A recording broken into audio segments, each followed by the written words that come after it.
Good morning friends, एक बार फिर से आपका स्वागत है मेरे इस चैनल में। आज हम सीखेंगे कि कास्ट आयरन से बनी हुई पाइपों को कैसे काटा जाता है। तो हम अलग अलग विधियों से कास्ट आयरन की पाइपों को काटने के लिए डेमोन्स्ट्रेशन आज करेंगे। यहाँ डेमोन्स्ट्रेशन के माध्यम से सीखेंगे कि कैसे कास्ट आयरन की पाइपों को काटा जाता है। तो आज का जो हमारा डेमोन्स्ट्रेशन रहेगा उसका जो उद्देश्य है वह है कच्चे लोहे की पाइप की पहचान करना। कास्ट आयरन से बनी हुई पाइप कैसे दिखती है हम वो पहचान करेंगे। उसके बाद कच्चा लोहा पाइप की मार्किंग करना, उसके ऊपर मार्किंग कैसे करेंगे। कच्चे लोहे पाइप को काटने की अलग अलग विधियां सीखेंगे। जिन भी 2 या 3 विधियों के जरिए हम पाइप को काटेंगे उनको आज हम सीखेंगे। इसके लिए हमें कुछ रिक्वायरमेंट्स रहेंगी, जिनमें फर्स्ट रिक्वायरमेंट होती है औजार व उपकरण की।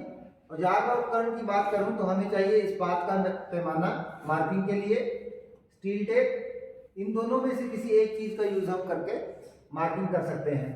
हेक्सा फ्रेम चाहिए ब्लेड को पकड़ने के लिए, ट्राई स्क्वेयर चाहिए स्क्वेयरनेस चेक करने के लिए, फाइल चाहिए अगर हमारी पाइप ठीक नहीं कटती है तो उसको स्मूथ करने के लिए और स्क्वेयर बनाने के लिए, हथौड़ा चाहिए टैपिंग के लिए, एंगल ग्राइंडर अगर हम एंगल ग्राइंडर की मदद से कटिंग करेंगे तब हमें एंगल ग्राइंडर की आवश्यकता पड़ेगी। साथ में हमें चाहिए वुडन बी ब्लॉक, जिसके ऊपर हम पाइप को रख के उसके ऊपर छेनी से कट लगाएंगे या टैपिंग करेंगे। इसके अलावा हमें आवश्यकता रहेगी 22 की, जिस 22 में बांधेंगे हम पाइप को मार्किंग से पहले, या फिर जब हम एंगल ग्राइंडर से कटिंग करेंगे तब भी हमें 22 की आवश्यकता पड़ेगी। एक और चीज जो हमें चाहिए वह होगी चीजल या छेनी।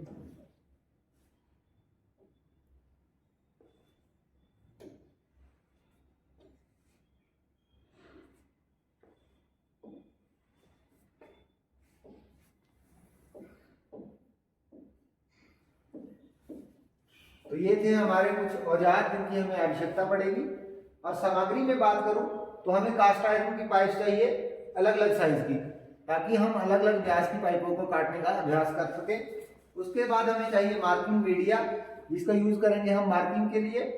साथ में हमें चाहिए कॉटन वेस्ट, अगर हमने पाइप को साफ इत्यादि करना है तो अब हमें कॉटन वेस्ट की भी आवश्यकता पड़ेगी। कूलेंट भी इसमें हमें आवश्यकता पड़ेगी। जब हम हेक्सा फ्रेम और ब्लेड की मदद से पाइप को काटेंगे तब हमें कूलेंट की आवश्यकता भी रहेगी। अब हम देखते हैं क्रिया का क्रम, कि हम कौन कौन से स्टेप के माध्यम से इस सारे प्रोसेस को कंप्लीट करेंगे। तो हमारा सबसे पहला स्टेप जो रहता है पाइप का चयन। तो आपको यहाँ फोटो में डायग्राम में एक पाइप दिख रही होगी, ये पाइप है कास्ट आयरन पाइप।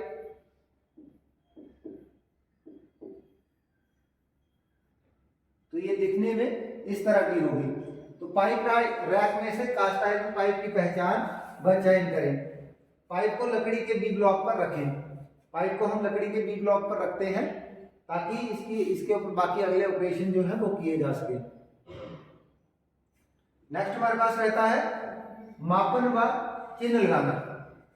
तो जैसे हमने पाइप को सिलेक्ट कर लिया, हमें ड्राइंग के अनुसार कितनी पाइप की कटिंग करनी है हम उतने मार्क करेंगे। जैसे यहाँ डायग्राम में दिख रहा है 9 इंच, तो 9 इंच पे निशान लगा देंगे और इसको मार्क कर देंगे। मार्क करने के लिए हम चौक का इस्तेमाल कर सकते हैं या फिर मार्कर का इस्तेमाल भी कर सकते हैं।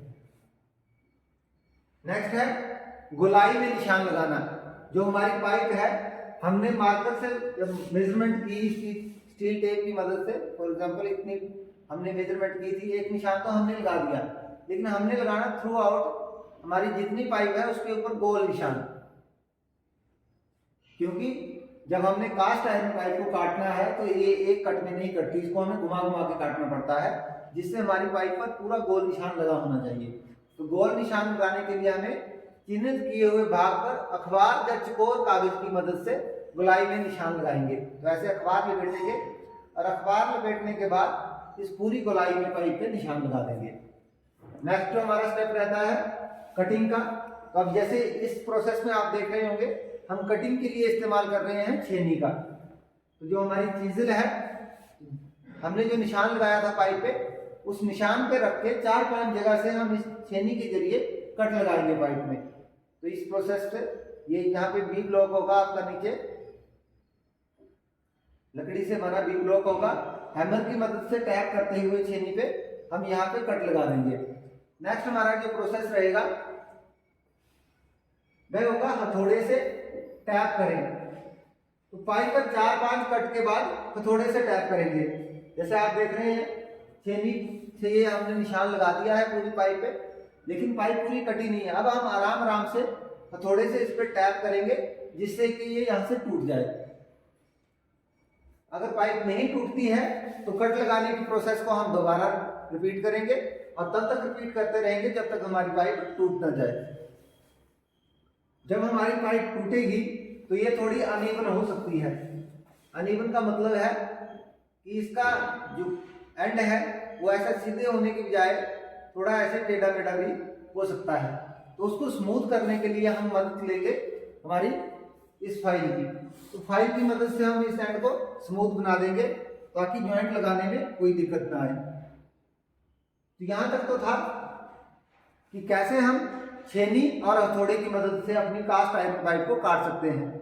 इसके अलावा हम कुछ और विधियां हैं जिसका यूज कर सकते हैं।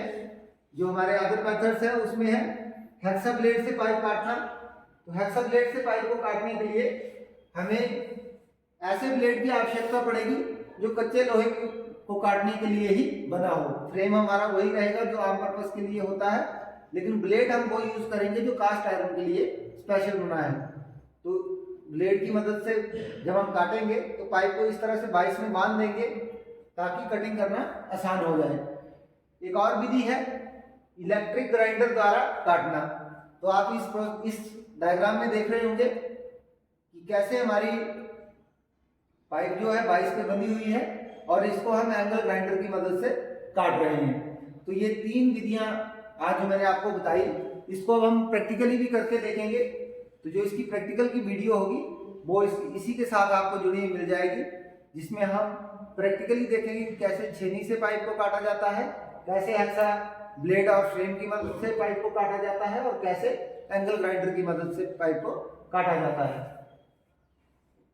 तो इस सारे प्रोसेस को करने के लिए हमें कुछ सुरक्षा सावधानियों का ध्यान रखना पड़ता है। तो जो सुरक्षा सावधानियां हैं उनको हम 1 बाय 1 देखते हैं। Ensure that cutting edge is not dull or chipped। तो जो हमारे छेनी का कटिंग एज होगा वो डल नहीं होना चाहिए, वो तेज होना चाहिए, शार्प होना चाहिए ताकि कटिंग करना आसान हो। Eye protection must be worn when using any chisel. जब भी हम छेनी का इस्तेमाल करते हैं, क्योंकि छेनी का यूज करने से पाइप में से चिप्स निकलेंगे, वो हमारी या हमारे सहयोगी की आंखों में पड़ सकते हैं। तो हमें हमेशा ही आई प्रोटेक्शन मतलब आंखों का चश्मा पहनना चाहिए। वियर पर्सनल प्रोटेक्टिव इक्विपमेंट, हमें ग्लव्स इत्यादि भी पहन के रखने चाहिए ताकि जो चोट है हैमर की वजह से हमारे हाथ में ना लगे और पाइप जो हमारे उसके चिप्स हैं वो हमारे हाथों को ना काटे। तो इसलिए हमें पर्सनल प्रोटेक्टिव इक्विपमेंट भी वियर करने चाहिए। तो ये था आज का हमारा डेमोन्स्ट्रेशन। अब इसकी जो प्रैक्टिकल वीडियो है वो आपको इसी के साथ मिल जाएंगी। तो इस वीडियो में इतना ही, धन्यवाद।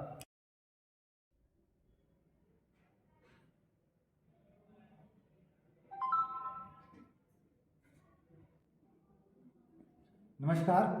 हमारा जो आज का अभ्यास है वह है अलग अलग प्रकार की कटिंग औजारों द्वारा कास्ट आयरन पाइप को काटना। तो इसके लिए जो हमें आवश्यकता रहेगी, तो अभी आपको टूल्स में एक एक करके बता देता हूँ कि कौन कौन से औजारों की हमें आवश्यकता रहेगी। सबसे पहले हमें ज़रूरत होगी इस मेजरिंग टेप की। इसको स्टील टेप भी बोलते हैं या फिर हम यूज़ कर सकते हैं स्टील रूल का। इसका काम है पाइप की सही लेंथ को मेज़र करना। उसके बाद है हमारे पास ये अलग अलग तरह की हमारे पास छेनियाँ हैं। इनका यूज़ हम तब करेंगे जब हम कास्ट आयरन पाइप को छेनी और हथौड़े की मदद से काटेंगे। उसके बाद हमें एक हथौड़े की आवश्यकता रहेगी।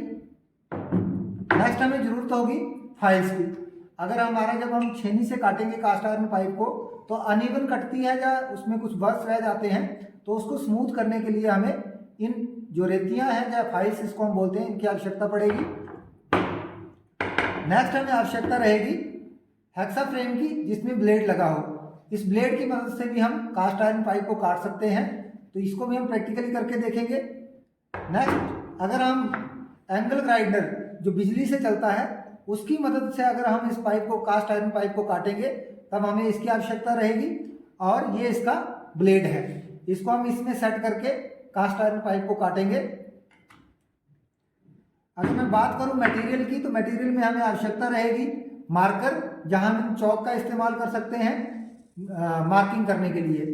और हमें चाहिए, ये जो पाइप है हमारे पास कास्ट आयरन की है, तो एक कास्ट आयरन की पाइप चाहिए जिसपे हम प्रैक्टिकली काट के देखेंगे। जिसको हम सेफ्टी की बात करूं तो हमें आंखों के लिए चश्मा चाहिए, क्योंकि जब भी हम चिपिंग करते हैं या छेनी का इस्तेमाल करते हैं या एंगल ग्राइंडर का इस्तेमाल करते हैं तो मेटल्स के कुछ टुकड़े होते हैं जिनसे हमारी आंखों को नुकसान हो सकता है। तो हम इस्तेमाल करेंगे इस गॉगल का। और हाथों की सुरक्षा के लिए हम इन दस्तानों का इस्तेमाल करेंगे। देह की सुरक्षा के लिए हम एप्रन का इस्तेमाल कर सकते हैं और पैरों की सुरक्षा के लिए हम सेफ्टी शूज का यूज़ करेंगे, क्योंकि कास्ट आयरन पाइप बहुत भारी होती है। अगर गलती से ये हमारे पैरों के ऊपर गिरेगी तो हमारे पैरों को हानि पहुंचा सकती है। तो आइए हम सबसे पहले देखेंगे कि इस कास्ट आयरन पाइप को हम हेक्सा फ्रेम और ब्लेड की मदद से कैसे काटते हैं। तो जब हम इस पाइप को हेक्सा फ्रेम और ब्लेड की मदद से काटेंगे, सबसे पहले हमने जो हमारी पाइप है इसको पाइप वाइस में बांधना है। हाथों की सुरक्षा के लिए ग्लव्स पहन लेने हैं, आंखों की सुरक्षा के लिए आपने चश्मा पहनना है। और अगर आप ऐसी जगह काम कर रहे हैं, फील्ड आपकी ऐसी है जहाँ पे कंस्ट्रक्शन भी साथ साथ हो रही है, तो आपको ओवरहेड खतरा, सिर को भी खतरा हो सकता है, ऊपर से गिरने वाली चीज़ों से खतरा हो सकता है, तो आप सिर पे भी हेलमेट पहन सकते हैं। अब हम क्या करेंगे, सबसे पहले इस पाइप में मार्किंग करेंगे। फॉर एग्जांपल मैंने इस पाइप को 10 इंच काटना है, तो मैं इसमें निशान लगा दूंगा यहाँ इस चौक की मदद से। अगर आप चाहें तो मार्कर का इस्तेमाल भी कर सकते हैं। जब ये निशान लग जाएगा तो हमें एक बात का ध्यान रखना है कि जब भी हम कास्ट आयरन की पाइप को काटेंगे तो हम इसको घुमाते हुए काटेंगे। घुमाते हुए काटने के लिए हमारा निशान जो है वह भी गोल होना चाहिए। तो गोल निशान लगाने के लिए हम या तो किसी ऐसे धागे का इस्तेमाल कर सकते हैं जो इसे गोलाई में निशान लगा दे, या फिर हम यूज़ करेंगे अखबार या एक चकोर पेपर का। तो हम चकोर पेपर का इस्तेमाल करके यहाँ पे निशान लगाएंगे, उसको अभी मैं आपको करके बताता हूँ। तो हम इस तरह से चकोर पेपर इस पाइप पे लगा देंगे और उसकी मदद से हम पूरी गोलाई में निशान लगा देंगे।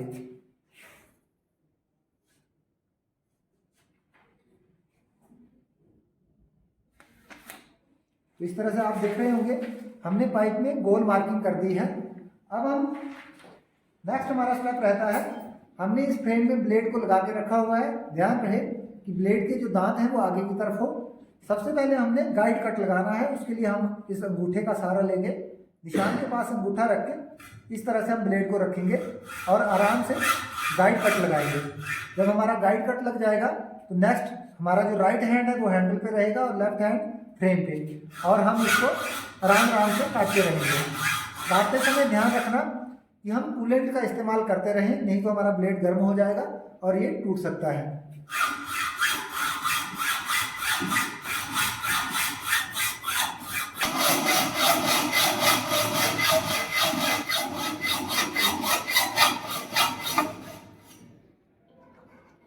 इसके बाद हम साथ साथ में इस पाइप को घुमाते रहेंगे ताकि हमारा कट जो है वो प्रॉपर लग जाए।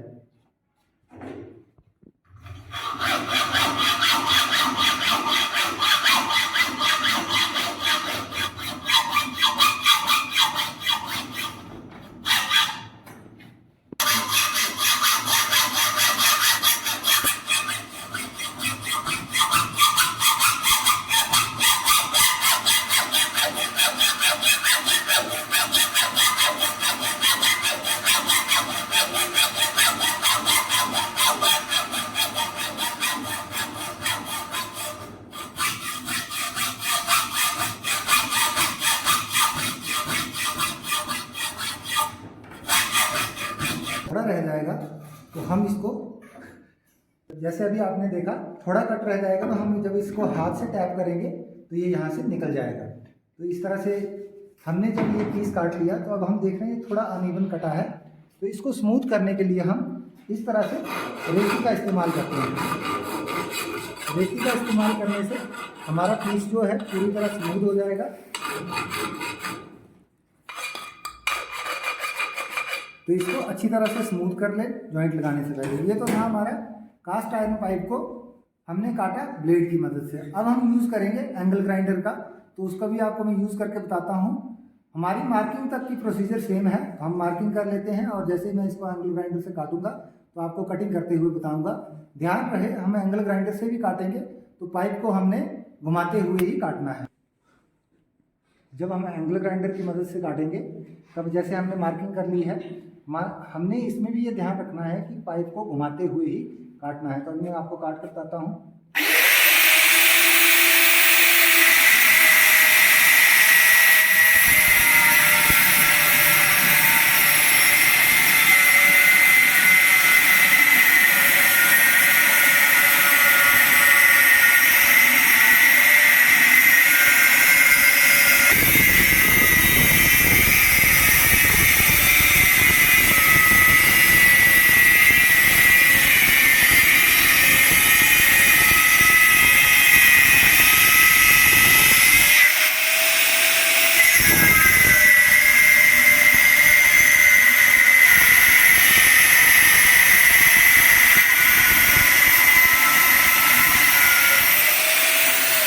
ध्यान रहे कि जब हमारी पाइप की आधी लेंथ कट गई है तो अब हमने पाइप को घुमाना है। यूज करेंगे और इस पीस को ऐसे घुमा देंगे। अगर एक बार घुमाने से कट पूरा नहीं होता तो हम इसको 2 बार घुमा सकते हैं, लेकिन पाइप का कट जो है हमने घुमा के ही लगाना है।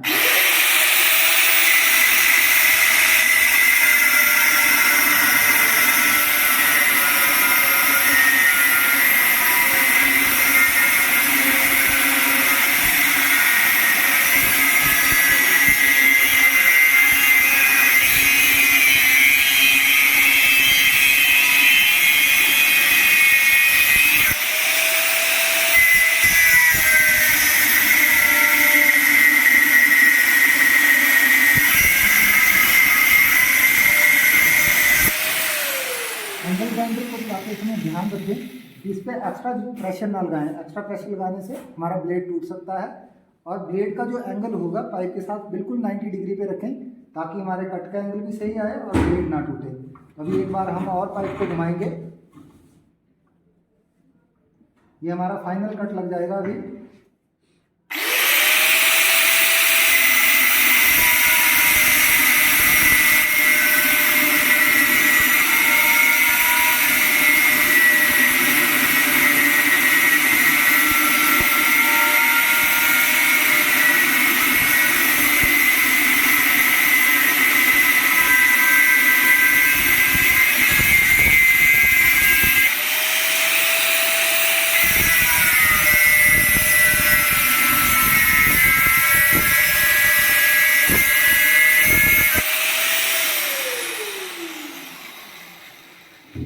जब हमारा पाइप का पीस थोड़ा सा रह जाएगा काटने को तब हमने इसको टैपिंग के जरिए तोड़ना है।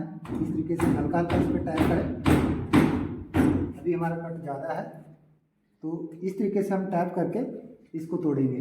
अगर आपका कट ज़्यादा रहेगा तो टैप करने से ये टूटेगा नहीं, तो हमने इसको थोड़ा सा और काट लेना है। लेकिन अभी हमारा कट जो है पूरी तरह लग चुका है। तो आप देख रहे होंगे कट हमारा बिल्कुल प्रॉपर लगा है इसमें, देखो। लेकिन फिर भी अगर हमें लगता है कि हमारा कट थोड़ा टेढ़ा लगा है तो हम इसको फाइल की मदद से दोबारा ऐसे फाइल की मदद से इसको हम स्मूथ बना सकते हैं। इस फाइलिंग का हम यहाँ इस्तेमाल करेंगे। तो ये हमारी 2 विधियाँ थी। पहली विधि में हमने सीखा कि कास्ट आयरन पाइप को कैसे हेक्सा फ्रेम और ब्लेड की मदद से काटते हैं, और दूसरी विधि में हमने सीखा कि कैसे एंगल ग्राइंडर की मदद से कास्ट आयरन पाइप को काटा जाता है। तो आज हम इतना ही करेंगे। जो हमारा नेक्स्ट प्रोसेस है उसको हम नेक्स्ट वीडियो में डिस्कस करेंगे। Thank you.